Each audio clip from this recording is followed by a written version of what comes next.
मतलब एक ही चीज बची है, सीटों का बंटवारा, सीट शेयरिंग। तो सीट शेयरिंग पर अब बहुत खींचतान मचेगी ऐसा लग नहीं रहा, क्योंकि महागठबंधन धीरे धीरे कंट्रोल स्थिति में आ रहा है। राजद जो है वो कभी भी 125 सीट से ऊपर लड़ेगी, 130 लड़े, 135 लड़े, 140 तक जा सकती है। आरजेडी उससे ऊपर नहीं जाएगी। कांग्रेस के अलावा ऐसा कोई दल नहीं है महागठबंधन में जो कांग्रेस की बराबरी कर सके।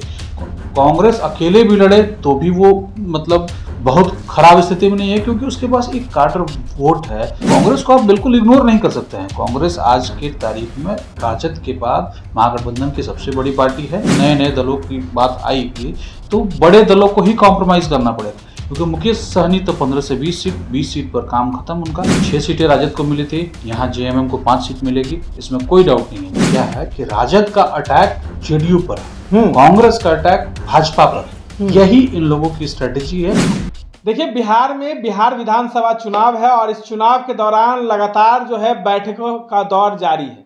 आज महागठबंधन की फिर से बड़ी बैठक बुलाई गई है तेजस्वी यादव के आवास पर। देखिए, बता दें कि कोऑर्डिनेशन कमेटी के वो चीफ हैं और उनके घर पर फिर से जो है बैठक बुलाई गई है। महागठबंधन के तमाम जो घटक दल हैं वो आज उनके घर पर आनन फानन में पहुंचे। सवाल ये है कि अभी तक तय नहीं हुआ कि कौन कितनी सीटों पर लड़ेगा चुनाव। देखिए, अभी भी असमंजस की स्थिति बनी हुई है। राहुल गांधी 7वीं बार बिहार आ गए। बिहार आने के बाद बड़ा आंदोलन भी कर देते हैं। आंदोलन में सब कुछ सामान्य दिखता है, लेकिन जब बैठक होती है तो असामान्यता दिखने लगती है। इन तमाम मुद्दों पर चर्चा करने के लिए हमारे साथ हमारे संपादक पवन प्रकाश जी हैं।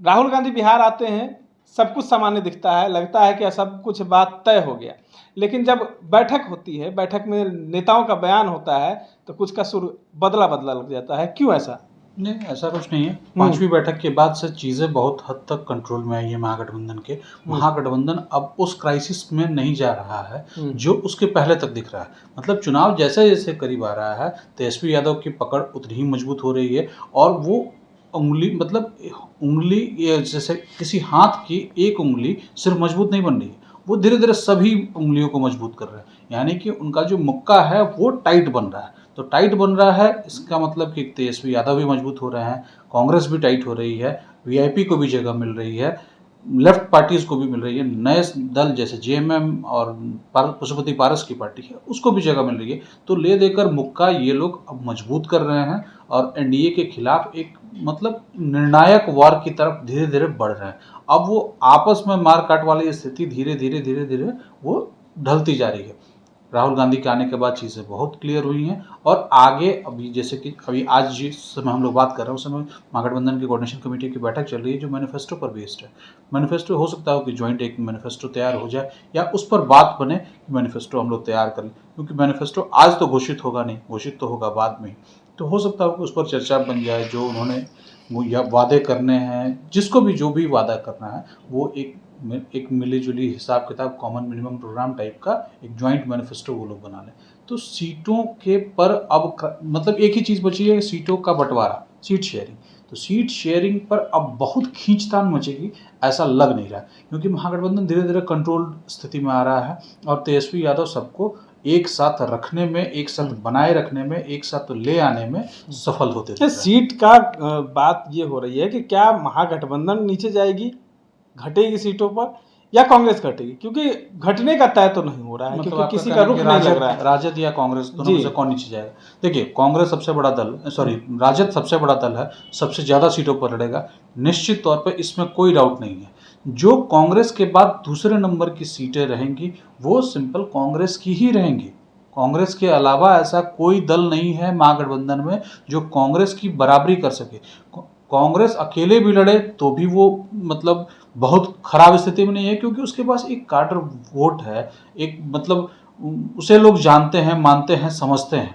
हो सकता हो कि सीटों की संख्या कम हो जाए या जो भी हो जाए, लेकिन कांग्रेस को आप बिल्कुल इग्नोर नहीं कर सकते हैं। कांग्रेस आज के तारीख में राजद के बाद महागठबंधन की सबसे बड़ी पार्टी है और उसे राजद उतना महत्व देगा।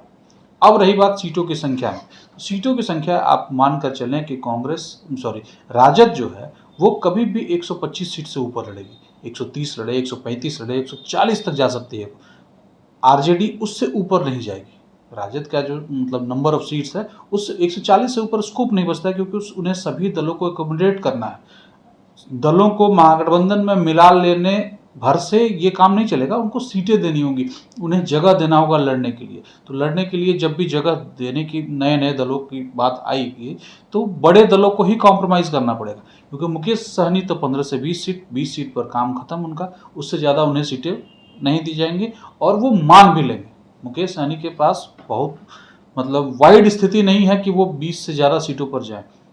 अगर मुकेश सहनी 20 पर मान जाते हैं तो आराम से कांग्रेस के जो 70 की डिमांड है 65-60 तक वो बात समझ लेंगे, समझा लेंगे कैसे क्या करना है। कुछ वादे जो हैं वो आगे के लिए होंगे कि हम आपको ऐसे मतलब इस तरह से आपकी भरपाई कर देंगे, वैसे भरपाई कर देंगे। हो सकता होगा कि MLCs में आ जाए, राज्यसभा सदस्य में दे दे, तमाम तरह की चीज़ें होती हैं। तो सिर्फ विधानसभा सीटों के आधार पर आप किसी गठबंधन के भविष्य का फैसला नहीं कर सकते।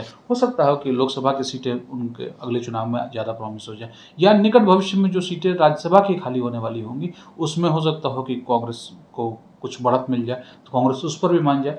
तो साथ लड़ना तय है और साथ लड़ने के लिए रणनीति बनी हुई है। बस जीएमएम भी आया है इस गठबंधन में, जीएमएम को जीएमएम 5 झारखंड में सम्मानित सीट राजद को दिया गया था। बिल्कुल 6 सीटें राजद को मिली थी, यहाँ जेएमएम को 5 सीट मिलेगी, इसमें कोई डाउट नहीं है। जेएमएम का इतिहास बिहार के इस क्षेत्र में नहीं रहा, जो बिहार का क्षेत्र है उस क्षेत्र में नहीं रहा।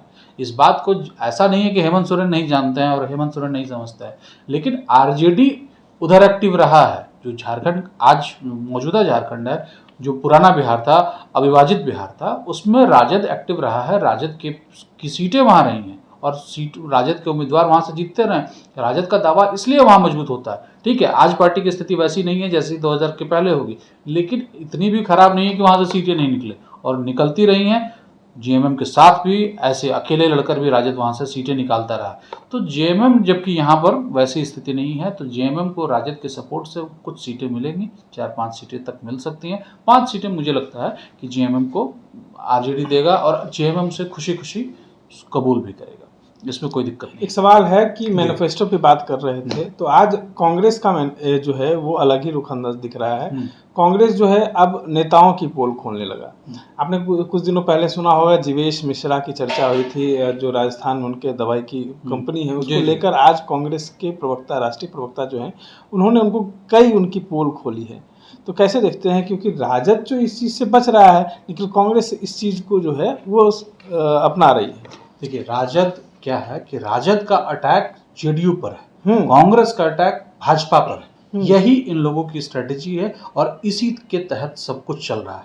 जैसे राजद हो सकता है कि जीवेश मिश्रा के इशू पर बहुत ज़्यादा एग्रेसिव नहीं है, क्योंकि इस इशू को कांग्रेस ने उठाया हुआ है। कांग्रेस जीवेश मिश्रा का इस्तीफा मांग रही है, जीवेश मिश्रा को सजा हुई है, बिहार सरकार के मंत्री हैं। जब सरकार 2020 के बाद बनी है तब वो मंत्री बने हैं, तो उन पर अटैक करना भाजपा पर सीधा अटैक है, भाजपा की पूरी कोशिश पर अटैक है। भाजपा जो हिसाब किताब मिलाकर यहाँ नीतीश कुमार के साथ सब कुछ ठीक ठाक बताने की, सुशासन की, बाकी तमाम तरह की बातें करती है, तो कांग्रेस ये बता रही है कि नहीं, बहुत होल है और ये घोटाले हैं, इसमें अपराध है। और जो सुप्रिया श्रीनाथ की आज प्रेस कॉन्फ्रेंस थी, आप देखिए तो सुप्रिया श्रीनाथ का अंदाज वैसे भी तीखा रहता है। तो इस इशू को उन्होंने बहुत बेबाकी से उठाया है कि आपने एक घृणित कार्य किया है, एक अपराध किया है, जिसके लिए आपको कोर्ट से सजा मिल रही है या कोर्ट आपको दोषी मान रहा है। तो ऐसी स्थिति में आप मंत्री पद पर कैसे बने रह सकते हैं। तो पार्टी विद अ डिफरेंस, जो बीजेपी का ये जो मतलब सर्वनाम था, ये प्रोनाउन था, वो खत्म हो गया है। अब पार्टी विद द डिफरेंस को कोई फर्क नहीं पड़ता है कि वो उस पर, उसके नेताओं पर क्या आरोप लग रहे हैं, कैसे आरोप लग रहे हैं, क्या है। तो इन्हीं सब चीज़ों पर सुप्रिया का जो अटैक था वो काफ़ी प्रभावी है और बिहार सरकार को बैकफुट पर लाने के लिए काफ़ी है। बिहार सरकार को बैकफुट पर लाने के लिए काफ़ी है। वहीं महागठबंधन में किस तरीके से सीट बंटवारा होगा, असमंजस की स्थिति बनी हुई है या नहीं, इन तमाम चीज़ों पर चर्चा हो रही थी। इस तरह के तमाम अपडेट्स के लिए बने रहे इनसाइडर लाइव के साथ। धन्यवाद।